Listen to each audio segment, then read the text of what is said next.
hermanos se han dado cuenta de que no hay ninguna estatua de Dios? Nadie se ha atrevido a hacer nunca una imagen, una estatua de Dios. Del Señor Jesucristo hay cantidad. Vírgenes, santos, hay infinidad. Pero una estatua de Dios, ¿habéis visto alguna vez? ¿A que no?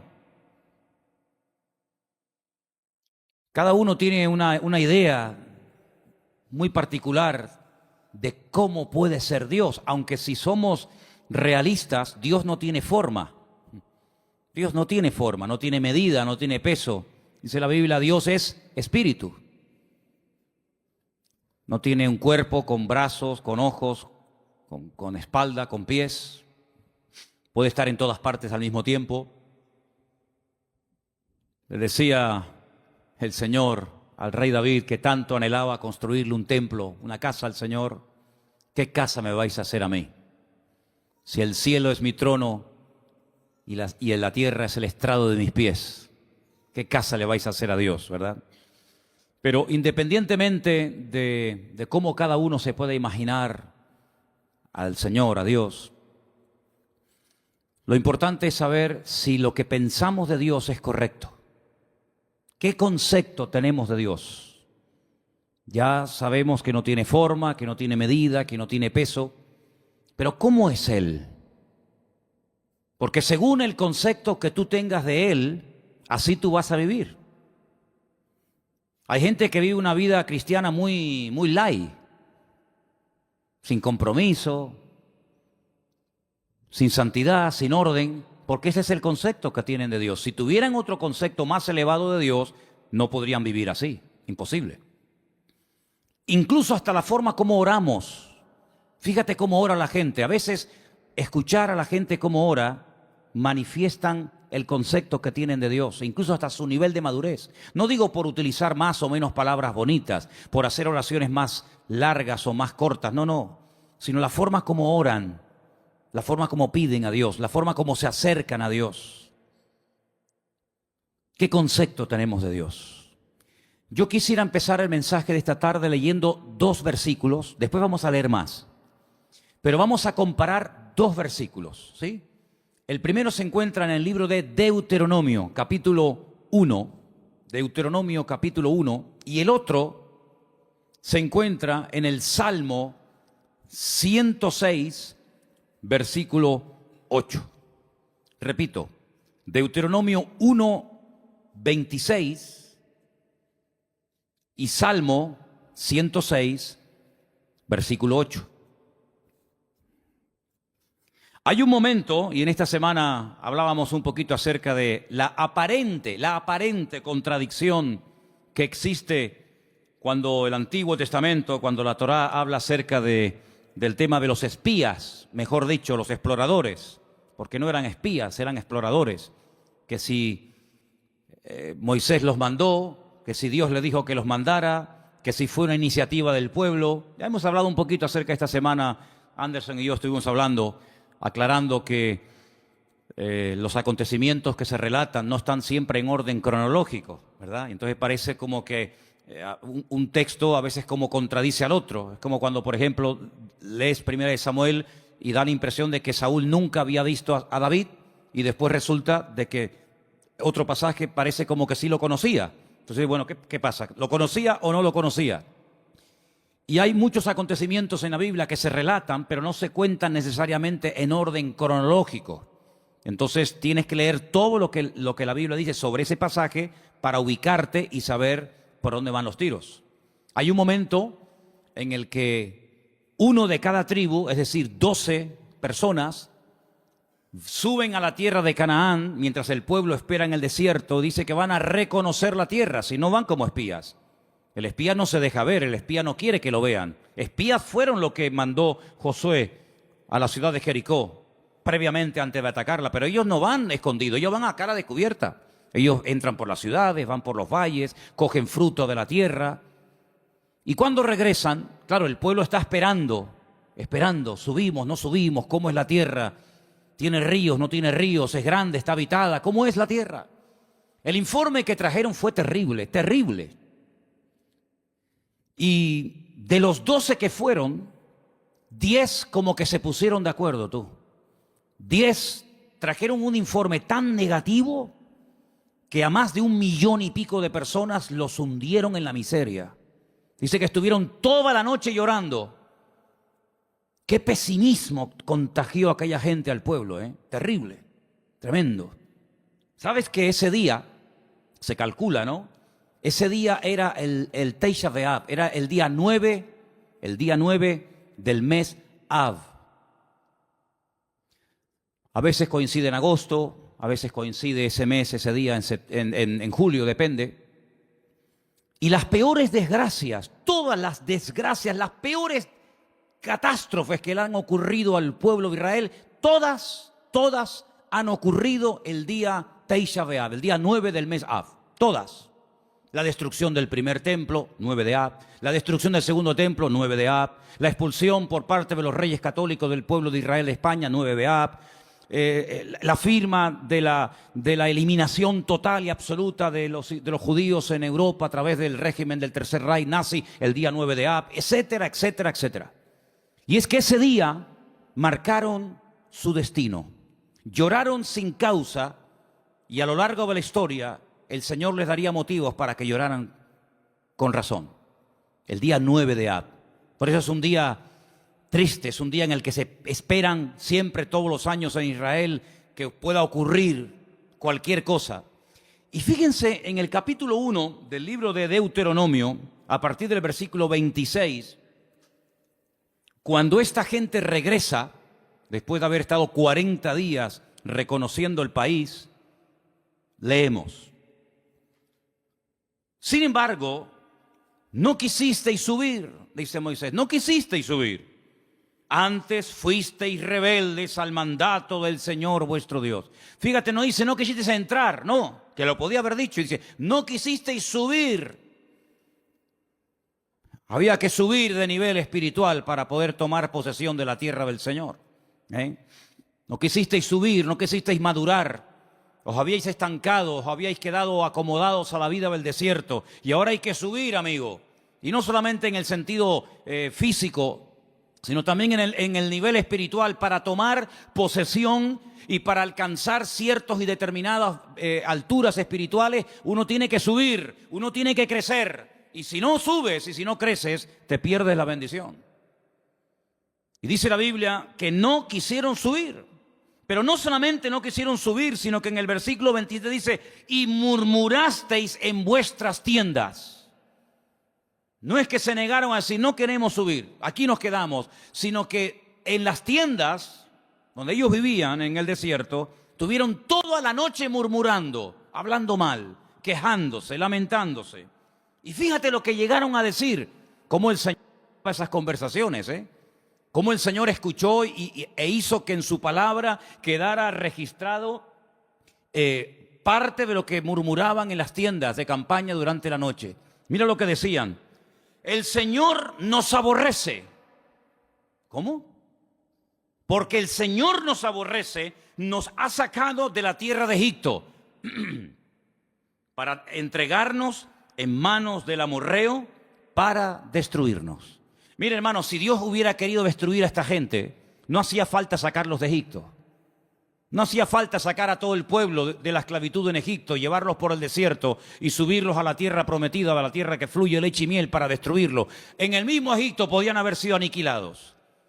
Pero fíjate el concepto que ellos tienen de Dios. Y claro, según el concepto, según lo que ellos piensan de Dios, así hablan. De la abundancia del corazón, dice la Biblia, habla la boca. Como Dios nos aborrece, nos sacó de Egipto. ¿Así? Es decir, que Dios te sacó de Egipto porque te aborrece. ¿Eso es lo que tú crees? Y entonces, como nos aborrece, como nos odia, lo que quiere es ahora meternos en la tierra prometida, la tierra de Canaán, para que los habitantes de ese país, sobre todo los amorreos, nos destruyan y acaben con nosotros y con nuestras familias y con nuestros hijos y con nuestra vida. Y lo decían tan tranquilos y se quedaban tan panchos. Todos sabemos que esa noche, como acabo de decir, sellaron su destino y Dios dijo, ahora sí que no van a entrar, amigo. Ahora sí que no van a entrar. Van a entrar aquellos que dijisteis que no entrarían, que eran vuestros hijos. Es decir, la generación adulta que salió de Egipto no entró en la tierra prometida. Dios levantó una nueva generación sin esos prejuicios, sin esas ideas equivocadas y distorsionadas de Dios, y esos fueron los que entraron, y estos que hablaron mal, y estos que murmuraron, todos cayeron en el desierto, uno detrás de otro, excepto aquellos que hablaron bien, Josué y Caleb.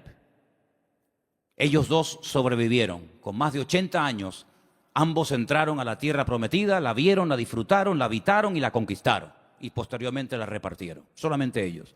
Fíjate la cantidad de cosas que se puede uno perder y la cantidad de puertas en el mundo espiritual que uno puede cerrar simplemente, digo simplemente entre comillas, por hablar mal. Perdieron la oportunidad de su vida. Pudieron haber entrado hacía 40 años, pero por la forma como hablaron, Dios dijo sí. Muy bien, se acabó.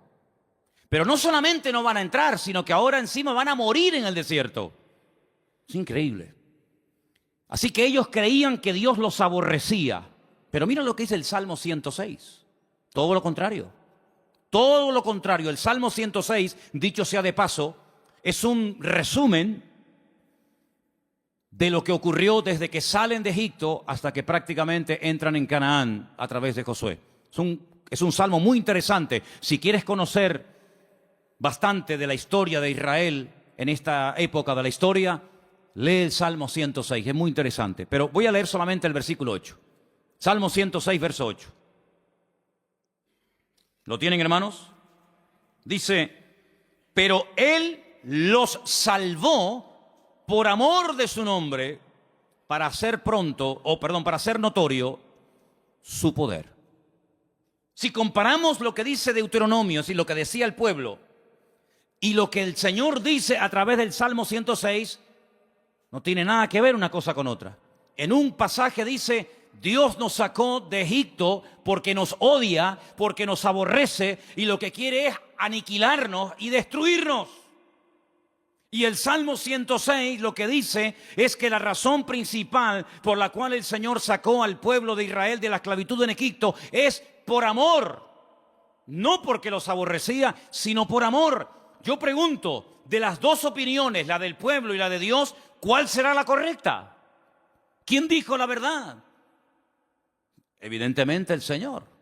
¿Quién se equivocó? ¿Quién habló mal? El pueblo. ¿Quién pagó las consecuencias de hablar? El pueblo. ¿Quién perdió la bendición? El pueblo. ¿Y tú crees que a nosotros no nos puede pasar hoy en día lo mismo?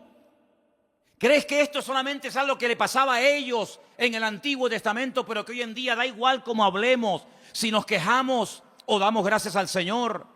Si somos personas con una actitud, digamos, de agradecimiento y de gratitud, o estamos todo el santo día lamentándonos, que da igual. No te confundas, hermano. ¿Cuántas personas, incluso que van por la vida llamándose creyentes, se pueden llegar a perder tremendas bendiciones del Señor por la forma como hablan? Porque la forma en cómo hablan manifiesta el concepto distorsionado o equivocado que pueden llegar a tener de Dios. Si tú crees que Dios no te ama, si tú crees que Dios es injusto contigo, si tú en lo profundo de tu corazón crees que el Señor no es tan bueno como dicen algunos, si tú en lo más profundo de tu corazón crees que Dios contigo no ha sido todo lo bueno que tú esperabas, tú vas a vivir así. Y cuando ores, cuando hables con alguien, cuando des testimonio, y cuando vengas a la iglesia y cuando salgas de la iglesia, tú vas a vivir según el concepto distorsionado y envenenado que tienes de Dios.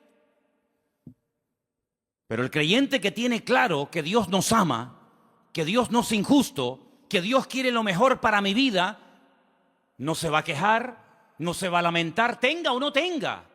Se le abran las puertas que él creía que se le tenían que abrir o no se le abran nunca. Da igual.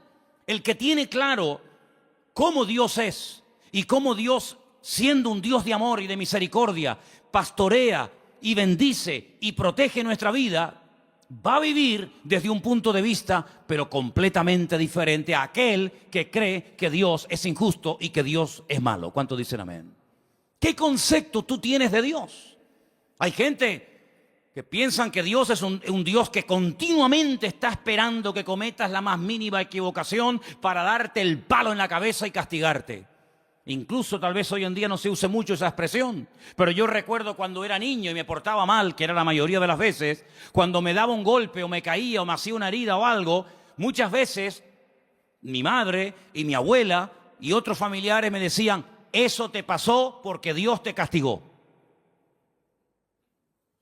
Pero nunca decían que cuando salía algo bien es porque Dios te ama y te quiere bendecir. Eso no. Pero cuando te pasaba algo malo, Dios te castigó. Y si no, pórtate bien y ya verás cómo no te hubiera pasado. Porque es el concepto que mucha gente tiene de Dios. Que Dios está con el garrote en la mano esperando que cometas la más mínima equivocación para castigarte. Porque tienen el concepto de un Dios castigador. De un Dios vengativo. De un Dios que no pasa ni una. De un Dios que aquí te pillo y aquí te mato. Y así viven. Asustados, amedrentados, tratando siempre de buscarse la vida, tratando siempre, ¿verdad?, de abrirse camino a ellos mismos, porque creen que ellos se pueden pastorear a sí mismos mejor que lo que Dios nos puede pastorear a nosotros. ¿Qué te parece, amigo? ¿Qué concepto tú tienes de Dios? ¿Sabes? Comencé a buscar en la Biblia algunas personas que hablaron y describieron a Dios. Y me quedé muy sorprendido, porque hay pasajes extraordinarios en la Biblia donde vemos el concepto que algunas personas tenían acerca de Dios. Y vamos ahora a hacer un viaje por el libro del profeta Daniel, libro que está lleno de declaraciones de personas, vamos a decir, no muy creyentes que digamos, pero que cuando les tocó hablar y describir la figura de Dios, nos quedamos con la boca abierta del concepto que ellos tenían de Dios. Vamos, por ejemplo, a Daniel, capítulo 2, a partir del verso 46.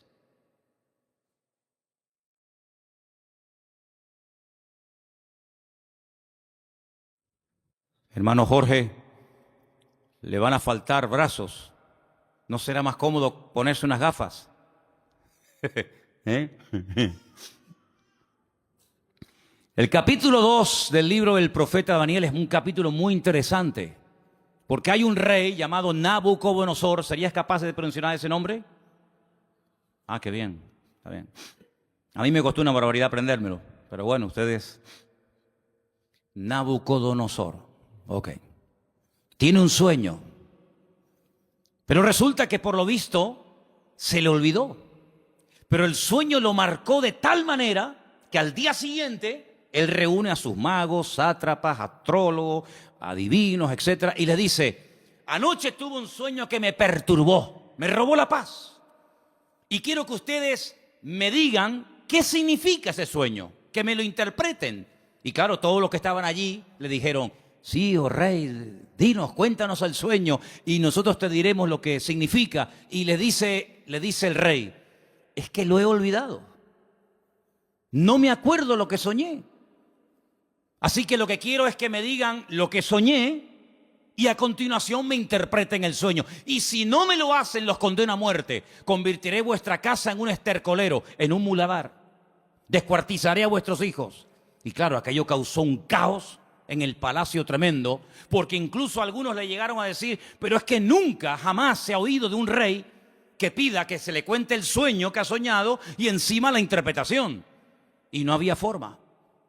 Pero sin embargo, la Biblia dice que Daniel, junto con sus amigos, oraron y le pidieron al Señor que les mostrara qué sueño había tenido este hombre y qué significaba.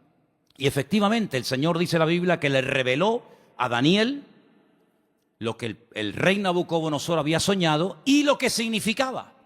Y cuando llega Daniel a la presencia del rey Nabucodonosor, pues le dice, mira, lo que tú has dicho, ningún hombre te lo puede interpretar, nadie en esta vida, ni mago, ni astrólogo, ni sátrapa, ni adivino, jamás te lo podrá decir. Pero dice, pero hay un Dios en los cielos que revela los misterios a los hombres. Y en este caso Dios me ha escogido a mí para decirte que tú lo que soñaste es que vistes una estatua enorme de 4 materiales diferentes. Viste que la estatua tenía, o la imagen tenía una cabeza de oro ese eres tú, ese es tu imperio Babilonia. Pero luego después de ti se levantará otro imperio, y dice que vio el pecho y los brazos de plata, y le dice, serán el imperio de los medos persas que se unirán y formarán un segundo imperio. Pero caerá ese imperio con el paso del tiempo y se levantará un tercer imperio que será el de Alejandro Magno, los griegos, ¿verdad?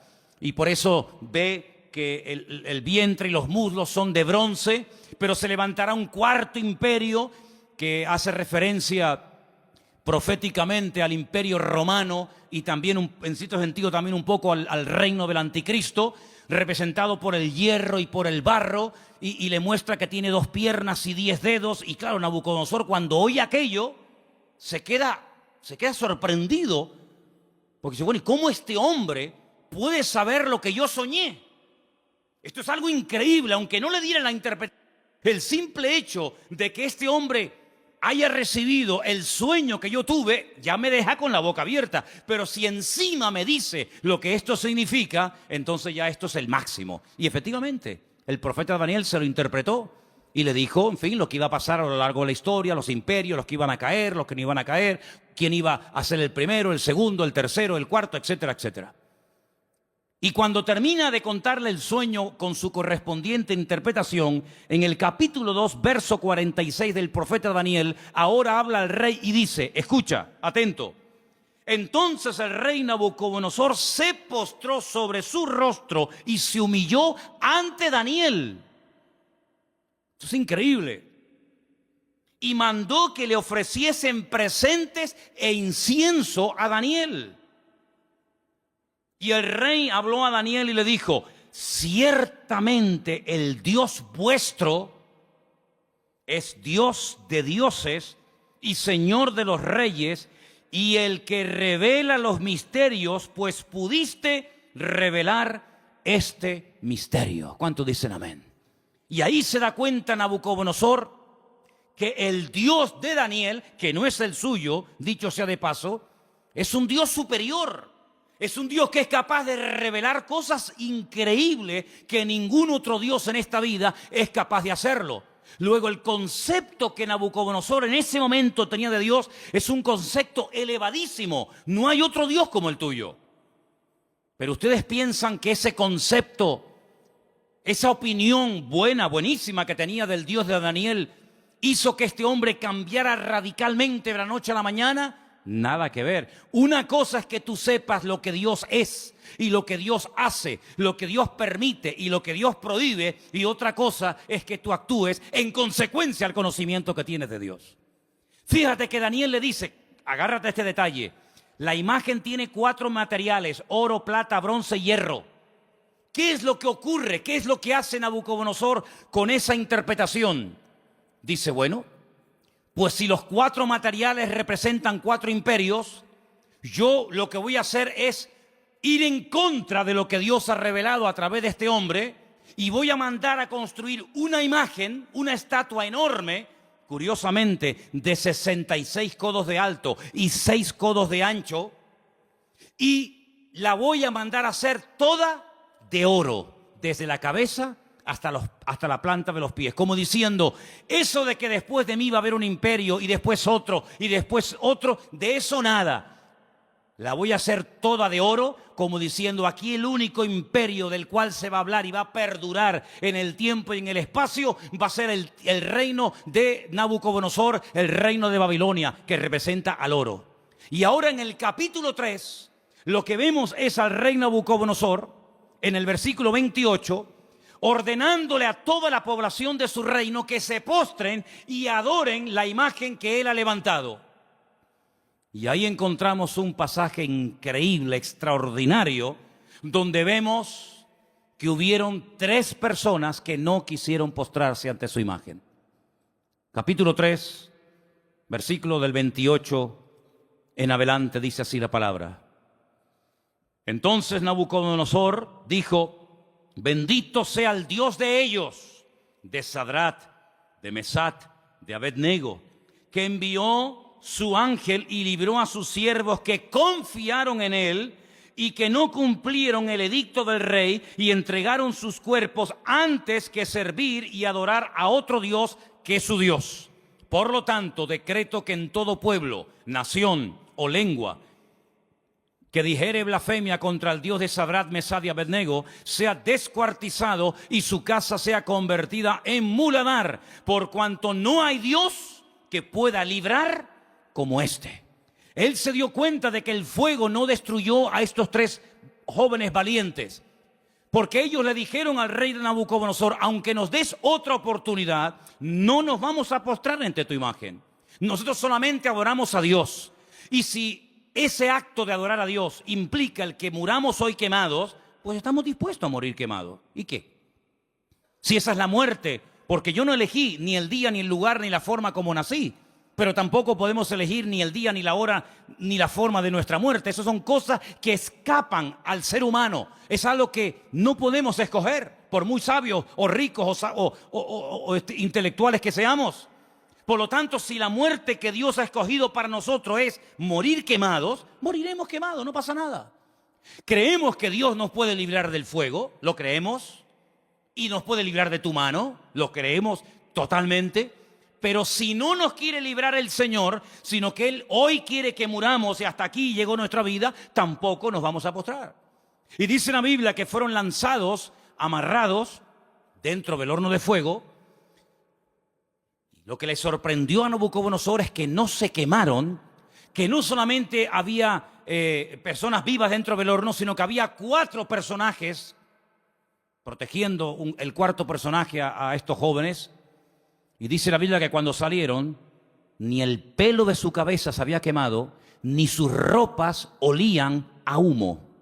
Y ante semejante milagro, ya van dos, la interpretación del sueño a través de Daniel, cómo Dios protege milagrosamente la vida de Sadrach, Mesach y Abednego, vuelve otra vez a reconocer que el Dios de esta gente es el Dios todopoderoso, un Dios superior al que Él tiene, un Dios que es capaz de proteger de la muerte segura a unas personas porque confiaron en Él.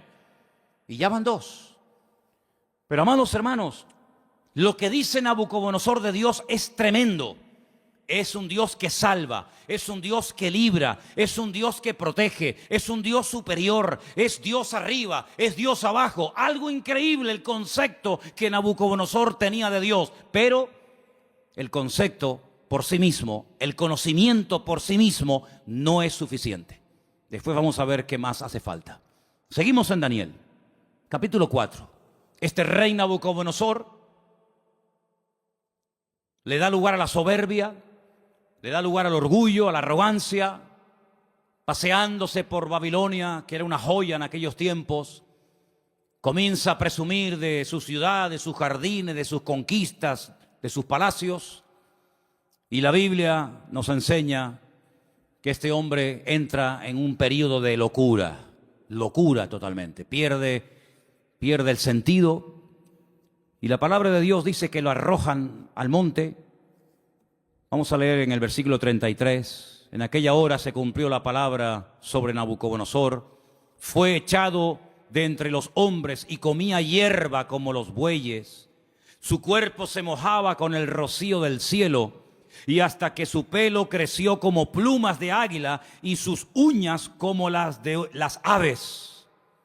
Mas al fin del tiempo yo, Nabucodonosor, alcé mis ojos al cielo y mi razón me fue devuelta, y bendije al Altísimo y alabé y glorifiqué al que vive para siempre, cuyo dominio es sempiterno y su reino por todas las edades.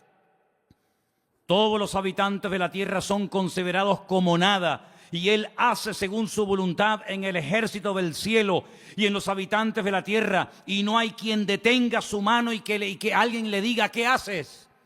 En este mismo tiempo mi razón me fue devuelta, y la majestad de mi reino, mi dignidad, mi grandeza volvieron a mí. Y mis gobernadores y mis consejeros me buscaron, y fui restablecido en mi reino, y mayor grandeza me fue añadida. Ahora yo, Nabucodonosor, alabo, engrandezco y glorifico al Dios del cielo, porque todas sus obras son verdaderas y sus caminos justos, y Él puede humillar a los que andan con soberbia. ¿Cuántos dicen amén?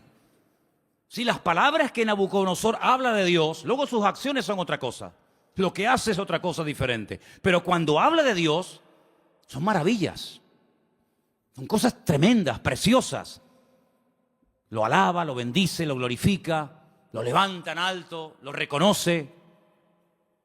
Y parece como que ya Nabucodonosor ha cambiado y tiene claras las ideas, pero ni aún así, hermanos, ni aún así. Pero lo que estamos hablando en esta tarde es el concepto que tenía Nabucodonosor de Dios. Pero en el libro de Daniel aparecen otros reyes. Por ejemplo, hay un rey que es el rey Darío, el rey Ciro, que también aparece. Y en el capítulo 6, hay un momento en el que la envidia es tremenda, sobre todo contra Daniel, y lo quieren matar. Pero leí esta mañana algo que me llamó tanto la atención, porque dice que trataban de buscar algo en lo cual pillarlo en un fallo y decir, mira, pero no había manera. Quiero leerles en el capítulo 6, verso 4. Entonces los gobernadores y sátrapas buscaban ocasión para acusar a Daniel en lo relacionado al reino, mas no podían hallar ocasión alguna o falta, porque él era fiel y ningún vicio ni falta fue hallado en él. Me llamó la atención la palabra vicio. Daniel no tenía vicios. Dice, no podemos acusarlo de nada. No hay forma no hay forma. Pero entonces idearon un plan terrible y dice, entonces dijeron aquellos hombres, no hallaremos contra Daniel ocasión alguna para acusarle, si no la hallamos contra él en relación con la ley de su Dios. Y entonces, ¿saben lo que hacen? Convencen al rey Darío, para que promulgue una ley que no se puede revocar bajo ningún concepto, de que durante 30 días nadie puede elevar oraciones, plegarias o súplicas a ningún Dios, incluido el Dios de Daniel. Nadie puede orar durante 30 días. Era la única forma de que podían decir, mira, hay un hombre en tu reino que ha quebrantado la ley. Porque nosotros como creyentes, y creo que lo tenemos claro, tenemos que cumplir las leyes de los países donde vivamos siempre y cuando no vayan en contra de la palabra de Dios. ¿Cuántos dicen amén? No es que por ser cristianos estamos exentos del cumplimiento de la ley, ni mucho menos, al contrario. Las autoridades, según Romanos capítulo 12, todas han sido puestas por Dios. Salga quien salga y gane quien gane. Te guste o no, el que salga es el que Dios ha permitido que gobierne. Pero no importa. A veces Dios levanta un faraón y a veces lo tumba. A veces Dios levanta un Nabucodonosor y lo quita. Y mañana levanta un Darío y pasado un Ciro y mañana... No importa, eso son cuestiones de Dios. Nuestra obligación es obedecer y someternos a las autoridades. Repito, siempre y cuando no vayan en contra de la palabra de Dios. Y en este caso iban en contra de la palabra. ¿Cómo me va a prohibir a mí un gobierno? ¿Cómo nos va a prohibir a nosotros un rey, un primer ministro o un presidente de gobierno? Me da igual. ¿Cómo nos va a prohibir a nosotros los cristianos un gobierno a no orar durante 30 días? Mucho, amigo, pero hasta ahí podíamos llegar. ¿Qué hizo Daniel? Versículo 10. Cuando Daniel supo que el edicto había sido firmado, entró en su casa y abiertas las ventanas de su cámara que daban hacia Jerusalén, se arrodillaba 3 veces al día y oraba y daba gracias delante de su Dios como lo solía hacer antes. No es que ahora empiece a hacerlo a raíz del edicto promulgado por el rey Darío, no, es que ya lo venía haciendo como algo normal en su vida. Se postraba y oraba en dirección a Jerusalén 3 veces al día. Shaharit, Minjá y Arbit, las 3 oraciones que hace el pueblo de Israel diariamente, por la mañana, por la tarde y por la noche. Por la mañana, por la tarde y por la noche. Y aquí está Daniel haciendo lo que durante miles de años el pueblo de Israel ha hecho, postrarse y orar 3 veces al día. Y ahí lo pillaron. Van con el chisme, van con el cuento al rey Darío y le dicen, no te ha obedecido. Hay un hombre en tu reino llamado Daniel que ha quebrantado la orden y merece la muerte. Claro, cuando el rey se entera de que es nada más y nada menos que Daniel, al que él respetaba, admiraba y amaba, le pesa en el corazón, pero amigo, lo firmado es ley y no te queda más remedio que sentenciarlo a muerte. En esta ocasión no vas a morir quemado, Como ya se intentó matar a tus compañeros, en esta ocasión te espera el foso de los leones. Y yo creo, hermano, que aquellos leones pasaban más hambre que el perro de un hippie, ¿eh? Yo creo que aquellos leones tenían un hambre, si quieren, totalmente imposible salir con vida de aquel foso de los leones. ¿Qué te parece? Qué bonito es ver a un león detrás de la jaula, ¿eh? Detrás de las rejas. Me acuerdo que una vez hicimos un viaje, hago un paréntesis, estábamos viviendo en Argentina y tuvimos la oportunidad de ir al norte, bien al norte de Argentina, a la provincia de Misiones. Y allí había un matrimonio que nos hospedó, un matrimonio de alemanes. Y un día nos quisieron llevar a las famosas cataratas de Iguazú, las cataratas más grandes del mundo y las más hermosas. Y por el camino paramos y entramos en un zoológico que la verdad que era deprimente, el zoológico aquel. Pero bueno, entramos. Y había una valla, una tela metálica tan fina que yo decía, pero esto es un peligro. ¿Cómo pueden tener a un león con una vallita que era de papel, aquello? Y el león estaba al otro lado de la valla, yo estaba aquí, y el león estaba patas arriba, durmiendo profundo. Y yo estaba al lado y ni se enteraba, pero no se me ocurrió otra cosa que tirar una piedra al león. Y cogí una piedra y le hice al león así por arriba, le hice, ¡pum!, le tiré el león, mire hermano, el león se viró, pegó un rugido que todavía lo tengo dentro y no se me ha ido, y eso fue en el año 90, fíjese lo que le digo. Qué miedo pasé, hermano, de verdad, qué miedo pasé. Un león enfadado es terrible, ¿eh? Terrible. Y ahora meten a Daniel en un foso de leones. Como mínimo, si dice leones, plural, como mínimo tiene que haber dos, pero seguramente había mucho más. Al día siguiente, el rey se va corriendo al foso de los leones, donde el día anterior habían echado a su amigo Daniel. Y dice en el verso 19, capítulo 6, el rey pues se levantó muy de mañana y fue apresuradamente al foso de los leones. Lo quería, ¿eh? Y acercándose al foso llamó a voces a Daniel con voz triste y le dijo, Daniel, siervo del Dios viviente, el Dios tuyo, a quien tú continuamente sirves, ¿te ha podido librar de los leones? ¿Te ha podido librar tu Dios? Solamente por eso ya Dios tenía que librar a Daniel, porque si no lo hubiera librado, el rey Darío se hubiera llevado un concepto equivocado de Dios. El Dios de Daniel no pudo salvar a su siervo de la garra de los leones. Solamente por eso ya el Señor protegió a Daniel. ¿De cuántas nos ha librado el Señor para no quedar mal Él? No para no quedar mal nosotros, para no quedar mal Él. ¿De cuántas nos ha librado el Señor? ¿Verdad? Y acercándose al foso lo llamó, ya lo hemos leído, versículo 21. Entonces Daniel respondió, dijo, oh rey, vive para siempre, mi Dios envió su ángel, el cual cerró la boca de los leones para que no me hicieran daño, porque ante él fui hallado inocente, y aún delante de ti, oh rey, no he hecho nada malo. Entonces se alegró el rey en gran manera a causa de él, y mandó sacar a Daniel del foso, y Daniel fue sacado del foso, y ninguna lesión se halló en él, porque había confiado en su Dios.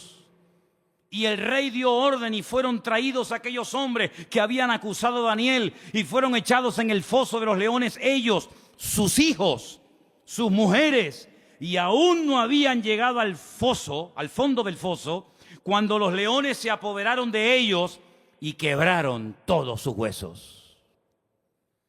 Entonces el rey Darío escribió a todos los pueblos, naciones y lenguas que habitaban en toda la tierra, paz o sea multiplicada. De parte mía es puesta esta ordenanza, que en todo el dominio de mi reino todos teman y tiemblen ante la presencia del Dios de Daniel. Escucha ahora el concepto elevadísimo que tenía Darío de Dios.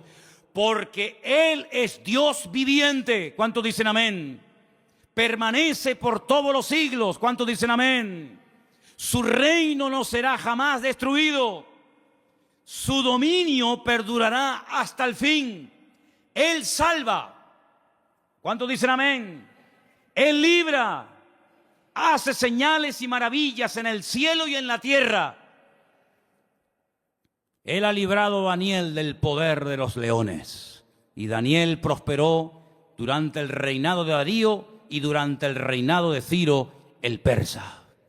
Fíjate qué concepto por aquel milagro, por aquella maravilla hecha por el Señor, proteger milagrosamente de la muerte, devorado por las fieras, por los leones a Daniel. Este hombre dice cosas tremendas que muchos cristianos cuestionan. Él dice: Dios salva, pero Dios libra, hace maravillas. Hay algunos cristianos que no creen que Dios hace maravillas. Hay algunos cristianos que incluso se han atrevido a publicar y a decir desde púlpitos y desde revistas y desde páginas web, etcétera, etcétera, que ya no existen milagros. Sin embargo, Darío no tenía ese concepto distorsionado de Dios. Darío decía: el Dios de Daniel salva, libra, hace señales en el cielo y en la tierra, protege, es un Dios todopoderoso. ¿Cuántos dicen amén? Si lo tenía Darío, ese concepto de Dios, ¿cuánto más tú y yo tenemos que tener ese concepto de nuestro Padre y de nuestro Dios? Todos estos pasajes que estamos viendo nos están descubriendo cómo es Dios a través de la óptica de, vamos a decir, de inconversos. Personas que eran impactadas, personas que quedaban con la boca abierta ante semejantes maravillas. Pero hay un pasaje que encontré en el Nuevo Testamento, en el libro de los Hechos, que para mí es una de las mejores descripciones de Dios de toda la Biblia. Está en el libro de los Hechos, el capítulo 17. Y es concretamente una parte del mensaje profundo que el apóstol Pablo dio cuando se encontraba de visita en Grecia, concretamente en la ciudad de Atenas. En el capítulo 17 del libro de los Hechos, a partir del verso 24, Pablo, hablándole a aquella gente allí en Grecia, dice, si quieren arrancamos desde el versículo 22, ¿vale? Hechos 17, 22. Entonces Pablo, puesto en pie en medio del Areópago, dijo: varones atenienses, en todo observo que sois muy religiosos. Qué curioso cómo eran los griegos, ¿eh?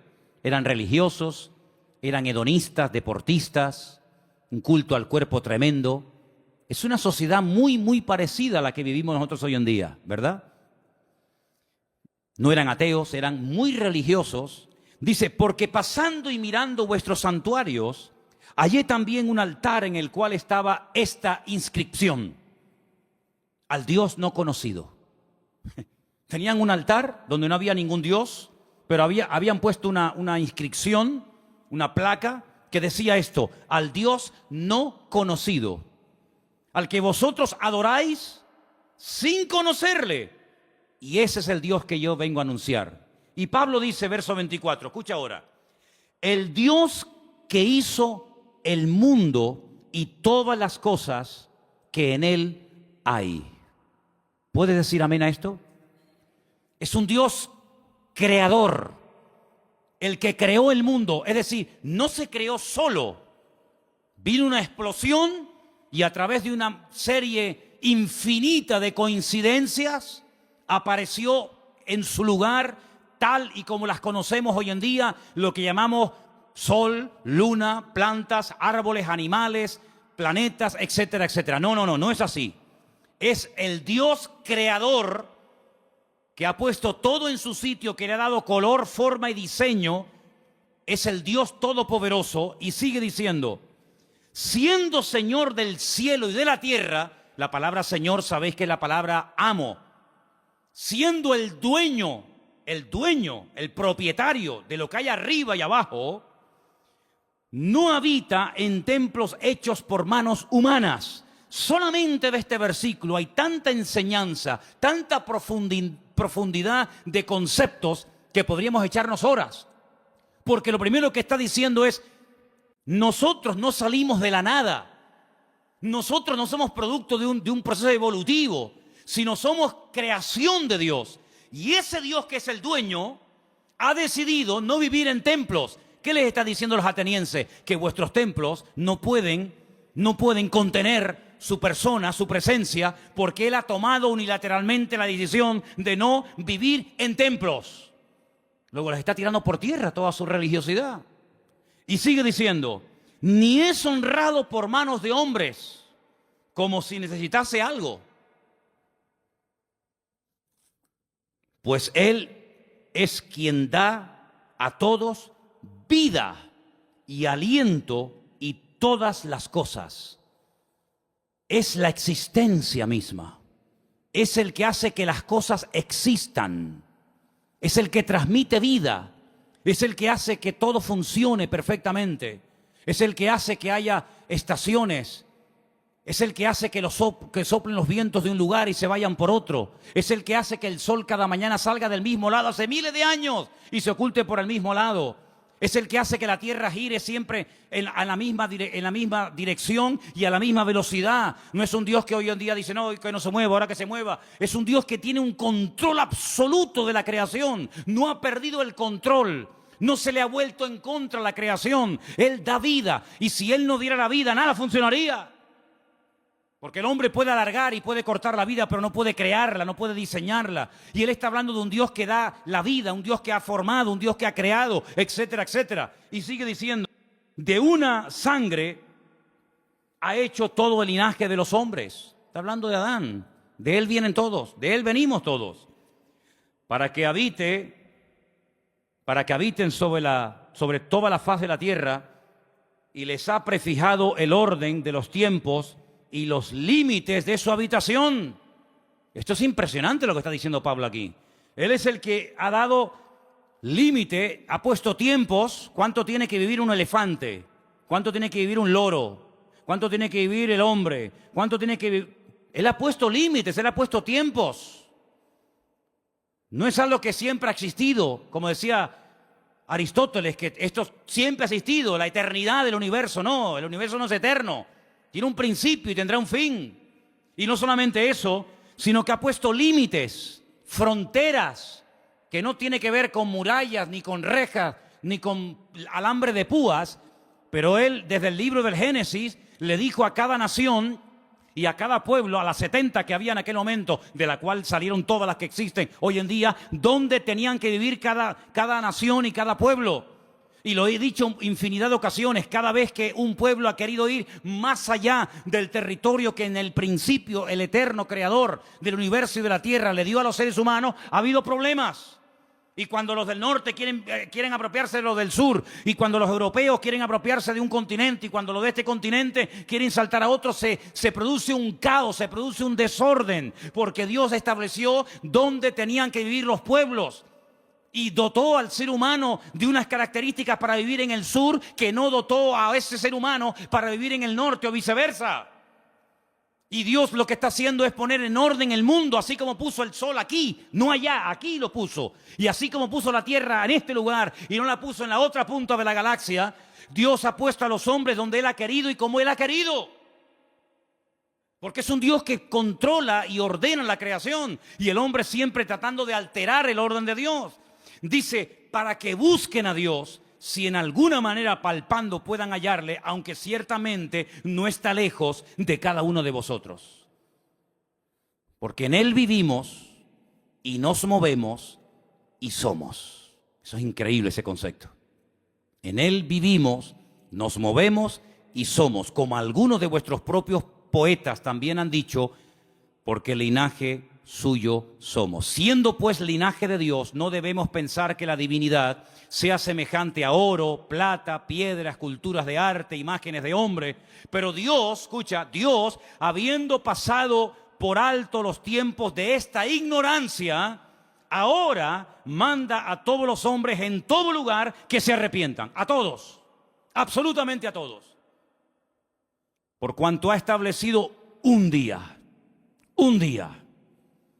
por el cual juzgará al mundo con justicia por aquel varón a quien designó. Está hablando del Señor Jesús, dando fe a todos con haberle levantado de los muertos. Y ahí ya se rompió la armonía, porque cuando oyeron de lo de la resurrección, eso era algo que no les cabía en la cabeza, y ahí le dijeron, bueno, ya te escucharemos en otra ocasión, en otro día, en otro momento. El concepto que Pablo tenía de Dios era un concepto no distorsionado, no equivocado ni envenenado, sino era un concepto correcto y exacto. Y la pregunta que tenemos que volver a hacer nosotros en el día de hoy, ¿qué concepto tenemos nosotros de Dios? ¿Cómo tratamos a Dios? Muchas veces le decimos a Dios cómo nos tiene que tratar a nosotros. Pero la pregunta es, ¿cómo estamos nosotros tratando a Dios?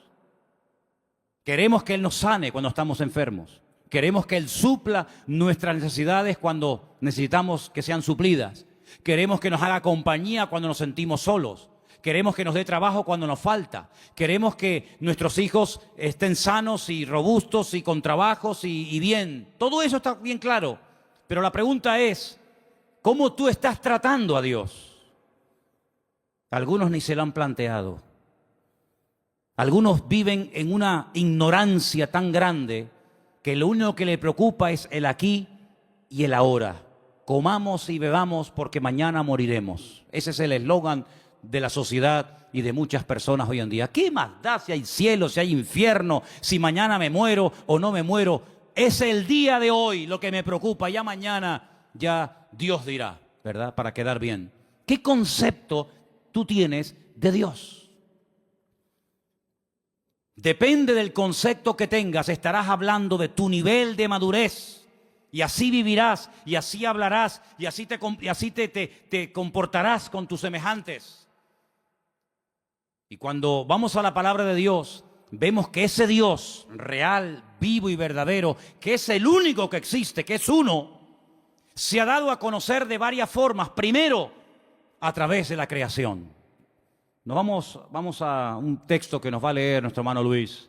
Romanos 1:20. Preste atención porque es un texto extraordinario a tener en cuenta. Romanos 1:10. 1:20, perdón. Porque las cosas invisibles de Él, su eterno poder y deidad, se hacen claramente visibles desde la creación del mundo, siendo entendidas por medio de las cosas hechas, de modo que no tienen excusa. Dios dice en su palabra que nadie tiene excusa para no creer en Dios. Algunos me han preguntado muchas veces, pero hay gente a la cual nunca se les ha hablado de Cristo. ¿Y eso qué significa? ¿Que no van a creer en Dios porque nadie les ha testificado, porque nadie los ha invitado a un culto, porque nadie les ha dado una Biblia, un Nuevo Testamento? Dice el Señor, y lo declara categóricamente en la palabra a través de la boca de Pablo, que a través de la creación el hombre puede llegar a la conclusión de que detrás de lo que vemos, detrás de lo creado, hay un creador. Detrás de este púlpito tuvo que haber alguien que lo hiciera. Este púlpito no se hizo solo. Imposible, imposible. Detrás de un coche tiene que haber un fabricante. Esas piezas tuvieron que ser diseñadas y puestas en ese lugar para que esa máquina funcione. El reloj que llevamos, el reloj que llevamos todos en la pulsera, en la muñeca. Ese reloj me habla de que tuvo que haber alguien que lo diseñara, alguien que lo creara, alguien que lo pusiera ahí. Cada pieza, cada tornillo. Sí, detrás de lo creado hay un creador. Y detrás de cada cosa creada hay un diseñador que le dio forma. Y Dios le ha dado forma a la humanidad. Dios le ha dado forma al mar. Dios le ha dado forma a las montañas. Dios le ha dado forma al universo. ¿Quién hizo eso? ¿Quién creó el mundo? ¿Quién creó el agua del mar con la justa medida para que no se pudran los seres vivos que viven ahí adentro? Si tuviera más nivel de sal, la vida sería imposible, como el mar muerto. Hay un mar que se llama el mar muerto. Bueno, en hebreo se llama el Yam HaMelach, el mar de la sal, en español, el mar muerto. ¿Por qué es muerto? Porque tiene demasiado nivel de sal. ¿Te imaginas que los mares que nos rodean, las playas a las que vamos a bañarnos, tuvieran el mismo nivel de sal que el mar muerto en Israel? No habría peces. Sería imposible la vida. No se podría navegar en esos mares. No habría peces, no habría fauna marina. Pero Dios, cuando hizo el mar, le dio la cantidad exacta de sal, ni más ni menos, para que todo funcione de una forma perfecta y matemática durante miles y miles de años. Así de claro, hermano. Si el sol estuviera un poco más cerca, sería imposible la vida en el planeta Tierra. Moriríamos todos achicharrados, quemados. Si el sol estuviera más lejos, la vida en la Tierra sería imposible. Se congelaría la Tierra. Pero Dios lo puso justamente donde tiene que estar y como tiene que estar, para que ni caliente demasiado ni enfríe demasiado. Ahí está, donde tiene que estar. Dios todo lo ha diseñado de una forma increíble, pero algunas mentes sabias dicen que no, que detrás de todo eso no está Dios, que detrás de todo eso hay un proceso evolutivo, hay un Big Bang, hay unas explosiones, hay un cúmulo de coincidencias, millones de coincidencias para que todo forme lo que llamamos mundo, universo, tierra. Increíble. Ahí se cumple el texto que dice, y queriendo ser sabios, se hicieron necios. Queriendo ser sabios, se hicieron necios.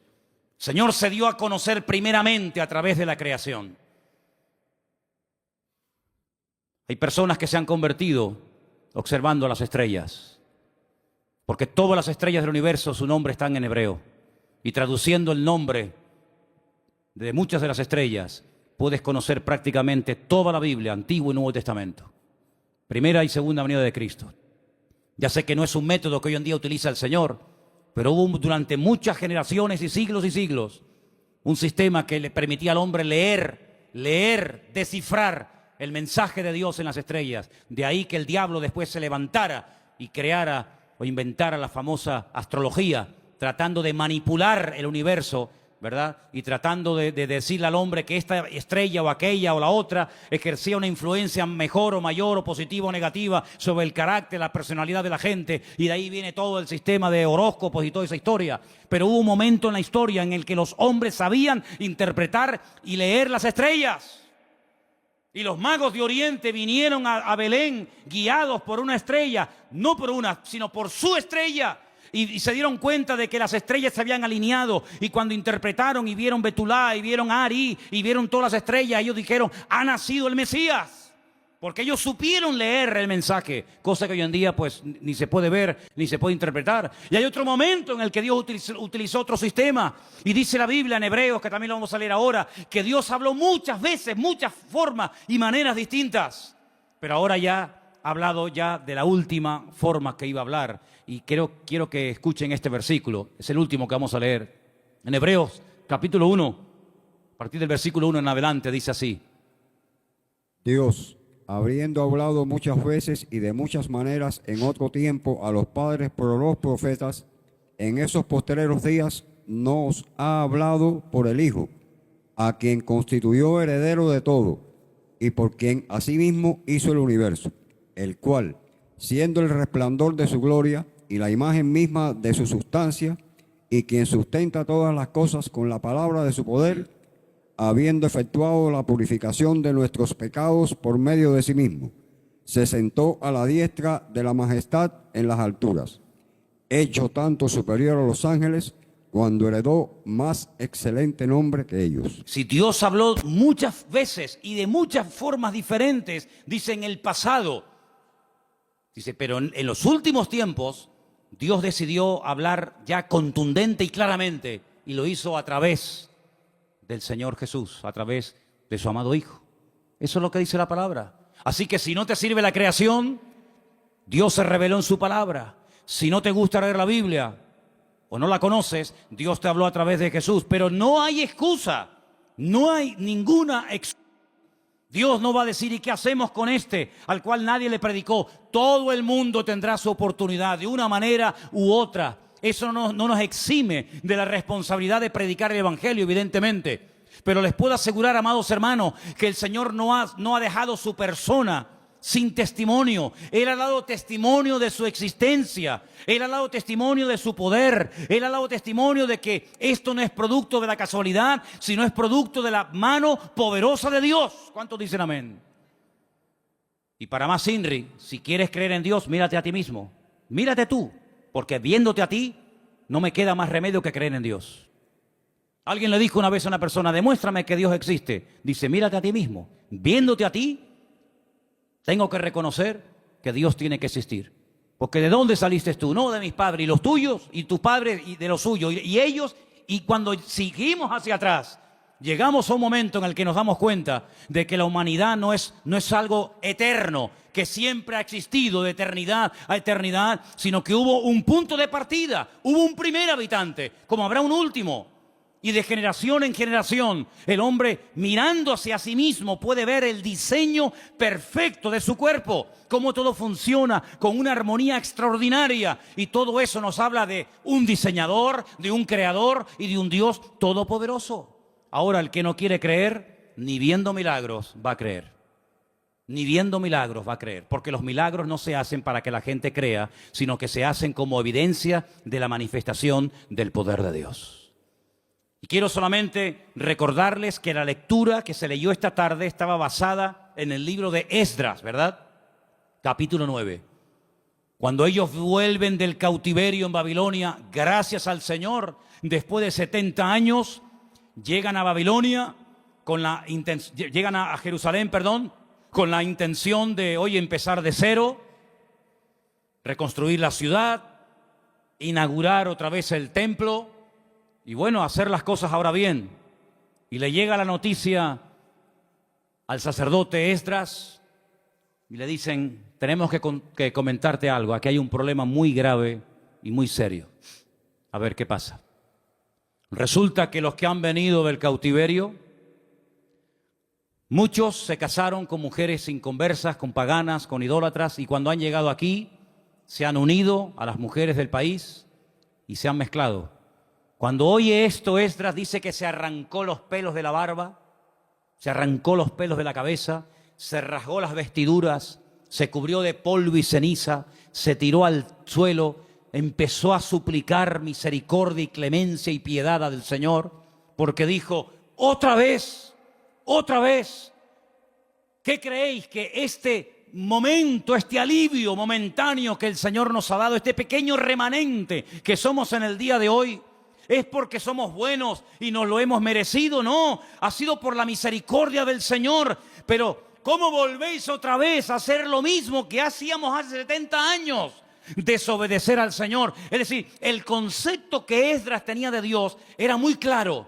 Él sabía que el pecado trae consecuencias. El pecado se perdona siempre que hay arrepentimiento, siempre, no te quepa la menor duda. Pero en algunas ocasiones, no todas, pero en algunas ocasiones el pecado, la desobediencia, el desorden, trae consecuencias a corto y a largo plazo. Y este hombre se pone a orar, todo el capítulo 9, léanlo, es una maravilla. Todo el capítulo 9 de Esdras es una oración enorme, donde este hombre dice, no habéis aprendido del pasado.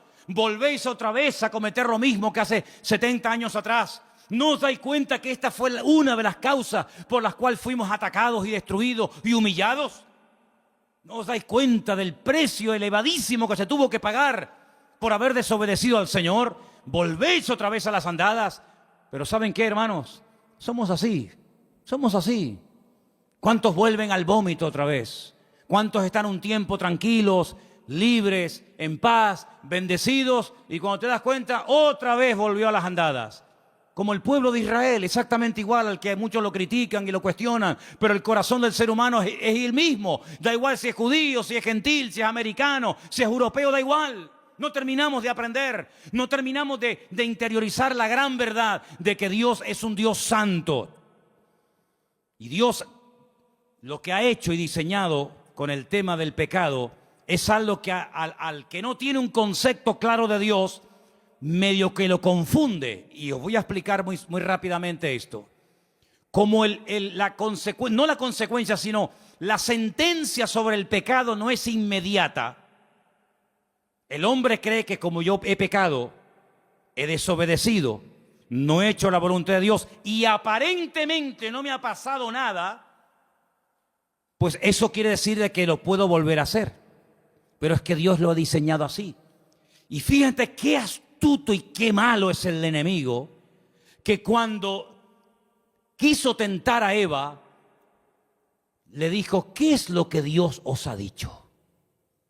Que no podemos comer, porque el día, subrayo, el día que comamos, moriremos. Satanás le dijo, no morirás. Ella comió y no murió. Y como que Satanás se le quedó mirando y le dijo, yo te lo dije, ¿te has muerto? Tócate. Estás viva, no has muerto. Dios te engañó. Ella no entendía lo que era morir. Es el primer pasaje de la Biblia donde te das cuenta que un concepto equivocado y distorsionado de la persona de Dios te hace creer mentiras, y las mentiras te esclavizan y te condicionan la vida. Ahí puedes ver que el hombre es mucho más que un cuerpo.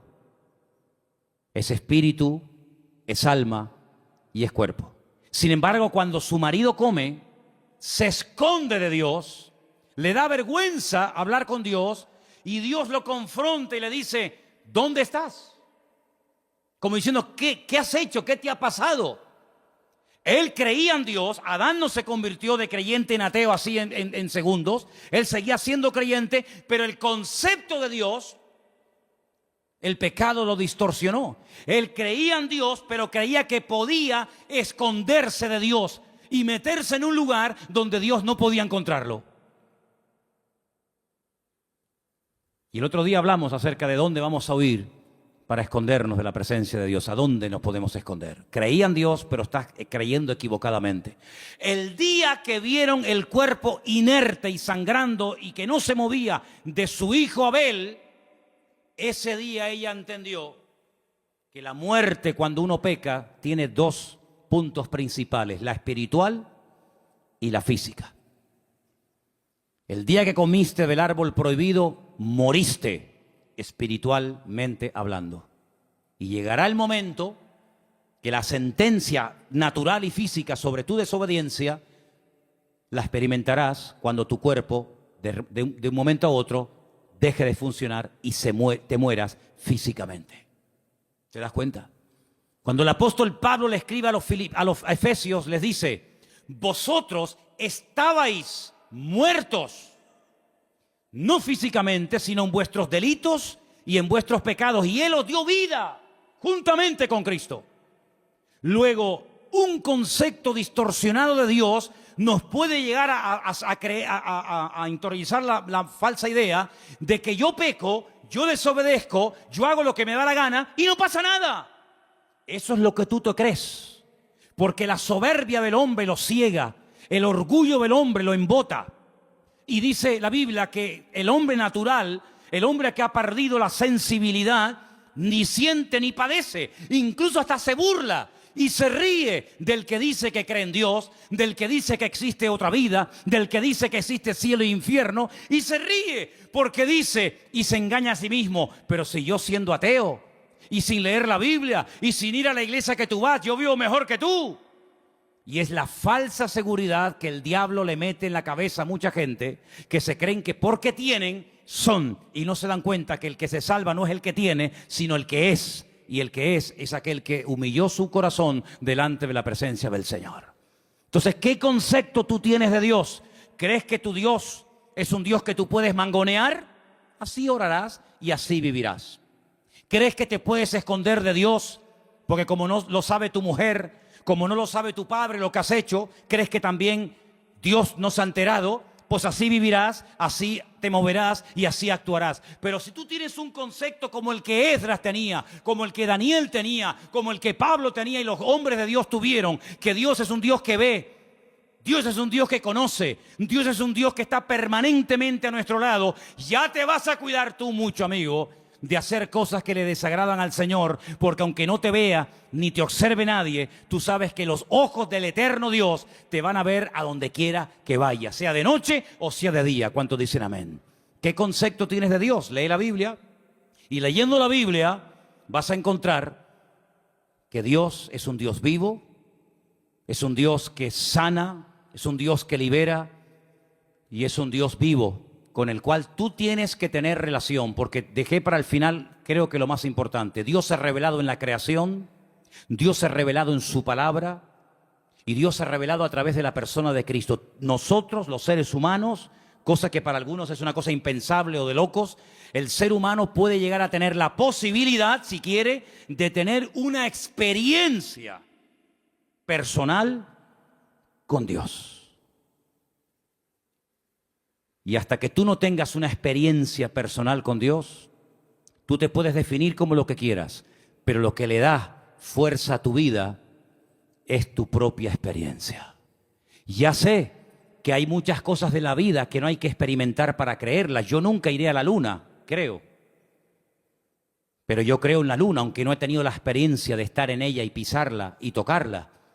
Pero con nuestro Dios, los que hemos tenido un encuentro y una experiencia con Él a través de su amado Hijo Jesús, nuestra fe es una fe a prueba de bombas, es una fe inconmovible, porque la experiencia nos da la credibilidad de saber que nuestro Dios existe y Él es todopoderoso. ¿Cuántos dicen amén? Cierra tus ojos ahí donde estás y pregúntate, ¿qué concepto tengo yo de ti, Señor? ¿Qué idea tengo yo de ti, Señor? ¿Te conozco realmente? ¿Conozco yo realmente al Señor? ¿Cómo hablo con Él? ¿Cómo vivo? ¿Cómo oro? ¿Cómo me comporto cuando me ven y cuando no me ve nadie?